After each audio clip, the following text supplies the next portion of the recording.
Welcome and thank you for joining us for this pre-application webinar for fiscal year 25 Services for Victims of Crime Notice of Funding Opportunity.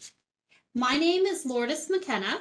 And I'm Deanna Newson, and we are both grant management specialists for the Office for Victims of Crime. We are pleased that you're joining us today to receive an overview of how to apply to OVC's FY25 Notice of Funding Opportunities.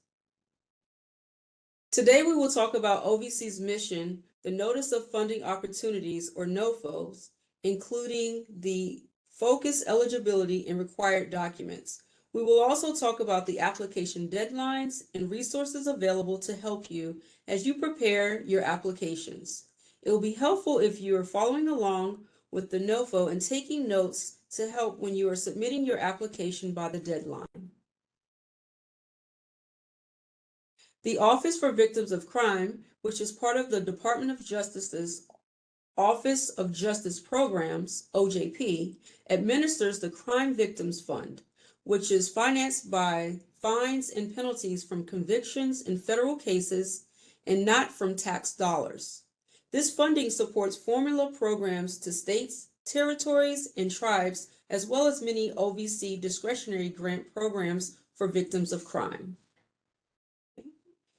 We have several NOFOs currently open and soon to be opening, so please be sure to check our funding opportunities page often. Before we dig into the NOFO, please mark your calendars with these dates. The grants.gov deadline for this NOFO is August 15th at 11:59 p.m. Eastern Standard Time, and the Just Grants deadline is August 20th at 8:59 p.m. Eastern Standard Time, with awards to be made by September 30th, 2025. This is a 36-month award beginning October 1, 2025. We encourage you not to wait until close to the deadline to submit your application. Keep in mind that during the final step of submission, the Just Grants system will check your application for completeness. Unfortunately, we have had applicants fail to successfully submit their application because the NOFO deadline passed before this process was complete.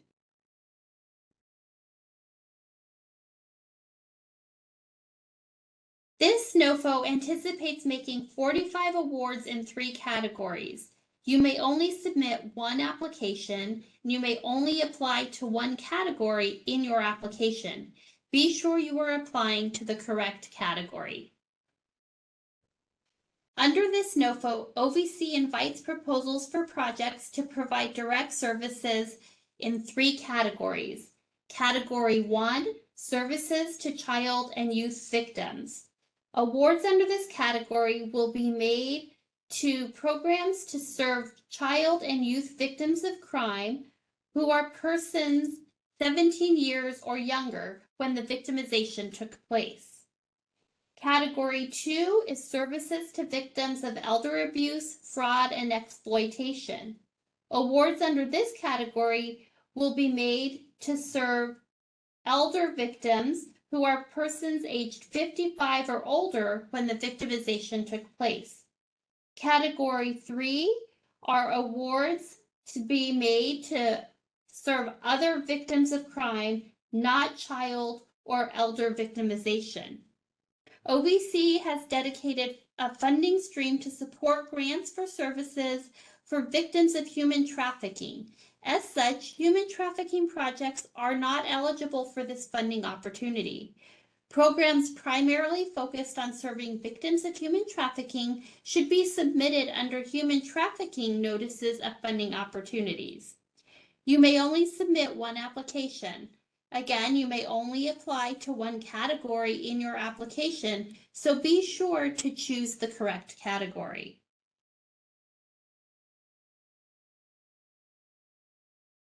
Please reference page 7 of the NOFO for more information on eligible applicants. These eligible applicants include government entities, which are state, county, city, or township governments, special district governments, and Native American tribal governments both federally recognized and those other than federally recognized. Educational organizations such as independent school districts, public and state-controlled institutions of higher education, and private institutions of higher education. Also eligible are public housing organizations, including public housing authorities and Indian housing authorities, and nonprofit organizations. This would be nonprofits having a 401c3 status with the IRS other than institutions of higher education, and also nonprofits that do not have a 501c3 status with the IRS, but are institutions other than those of higher education. Other units of local governments also are eligible to apply. State government entities, for the purpose of this NOFO, means states in the United States, the District of Columbia, the Commonwealth of Puerto Rico, the U.S. Virgin Islands, Guam, American Samoa, and the Commonwealth of the Northern Mariana Islands. For the purpose of this NOFO, other units of local government include towns, boroughs, parishes, villages, or other general purpose political subdivisions of a state.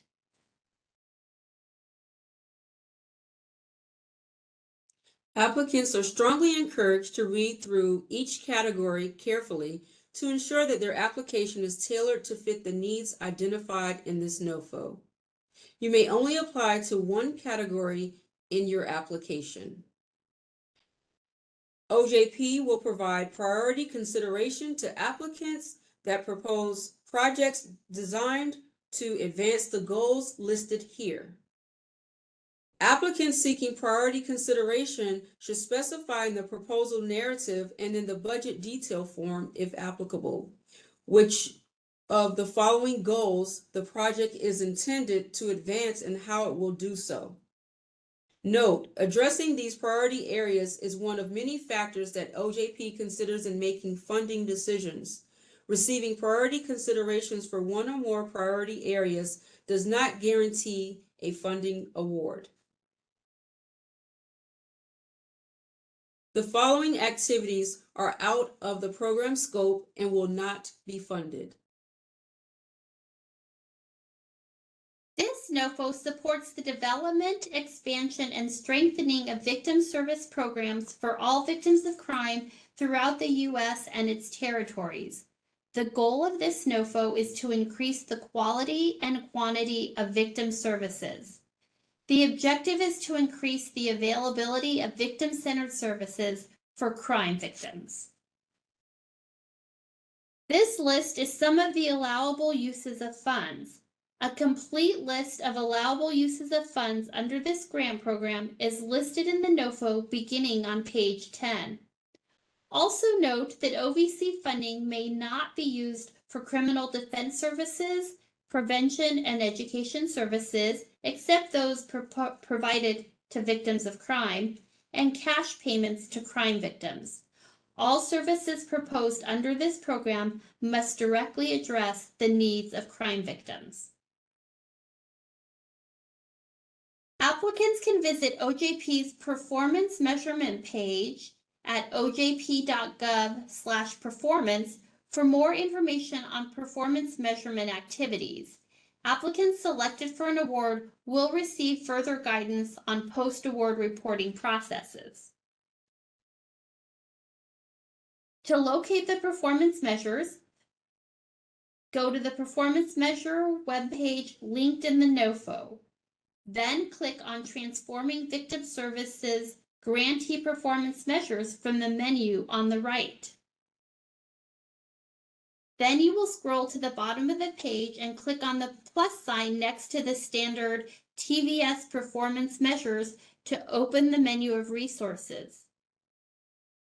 These resources include performance measures maps with previous funding opportunities and question sets, as well as the performance measure questionnaire, which will provide you information on the types of data that will be required under this award.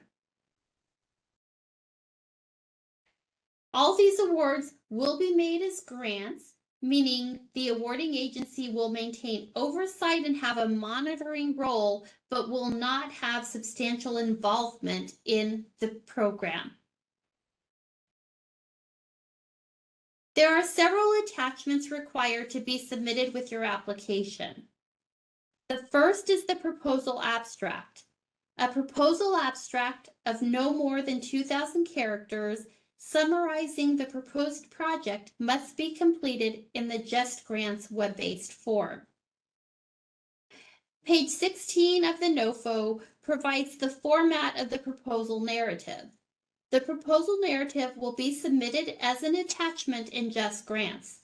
The attached document should be double-spaced using a standard 12-point size font, have no less than 1-inch margins, have numbered pages, and should not exceed 10 pages. If the proposal narrative does not comply with these restrictions, OJP may consider such non-compliance in peer review and in final award decisions. Tables, charts, and graphs may be included in the proposal narrative and can be created in a legible font smaller than 12 point. Be aware that these items will count toward the 10-page limit. Applicants seeking priority consideration under agency funding priority section should answer the funding priorities inventory questions in their entirety, which are in the web-based form in Just Grants. Look closely at the list of additional application components and be sure to submit all that are applicable for your application. Also, be sure to reference the application checklist before you submit. Cost sharing match is not required for this opportunity. As an applicant, you will complete the Just Grants budget web-based form.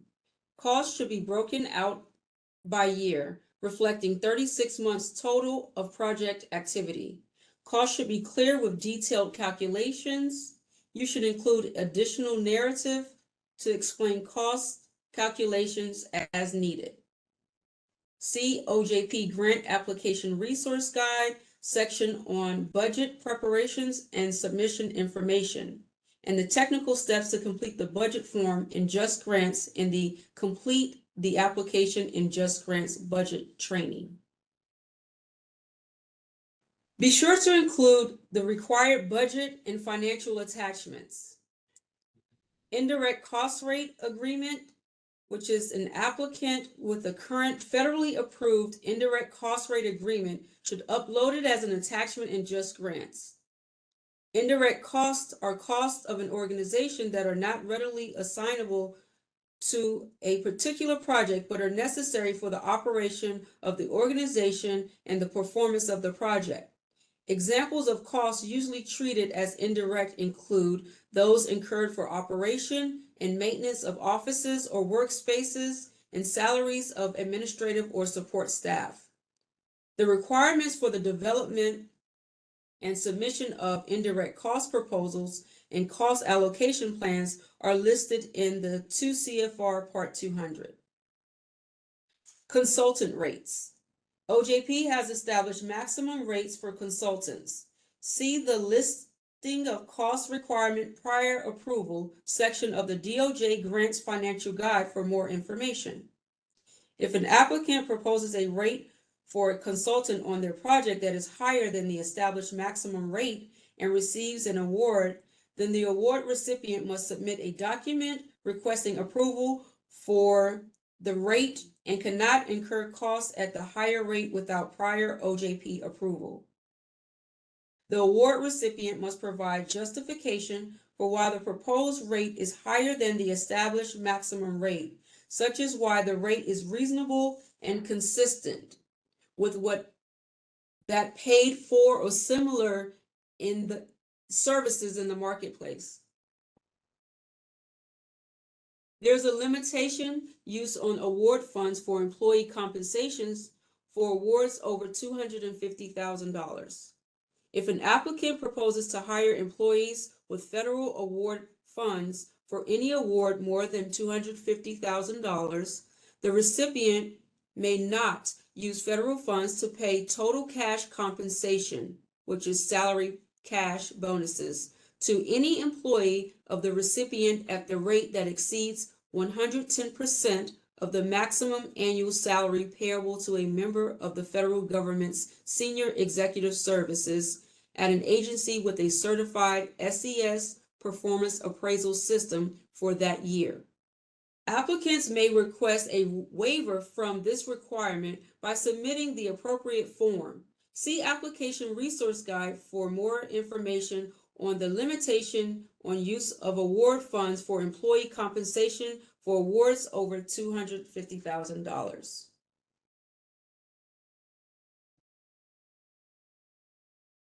Here is a reminder about the due dates for this NOFO. New applicants, entities interested in applying should apply for a UEI, Unique Entity Identifier, number in sam.gov as soon as possible. Do not wait until the last minute to get a UEI and register with sam.gov. Be sure to get started early. Future funding opportunities. OJP may, in certain cases, provide additional funding in future years to awards made under this funding opportunity through continuation awards. When making continuation award decisions, OJP will consider, among other factors, OJP's strategic priorities, a recipient's overall management of the award, and the progress of the work funded under the award. Applications submitted under this FY 2025 funding opportunity may be funded in future fiscal years depending on, among other considerations, the merit of the application and availability of appropriations. Another reminder that this NOFO has 3 categories. Entities may only submit 1 application. Entities may apply to 1 category in their application. Be sure you're applying to the correct category. To meet the basic minimum requirements to advance to peer review and receive consideration for funding, your application must be from an eligible applicant, not exceed the award ceiling of $500,000, be responsive to the NOFO scope, and include required documents, including the SF-424, which is submitted in grants.gov, the proposal narrative with a 10-page limit submitted in Just Grants, the budget detail form, including budget items, calculations, and explanations, which also will be submitted in Just Grants. Remember, if you fail to submit any of the required documents, your application will not be considered for funding. Applications that meet the basic minimum requirements will be evaluated for technical merit by peer reviewers based on how the proposed project addresses the following criteria: statement of the problem and description of the issue, the project goals and objectives, project design and implementation, capabilities and competencies, and the budget.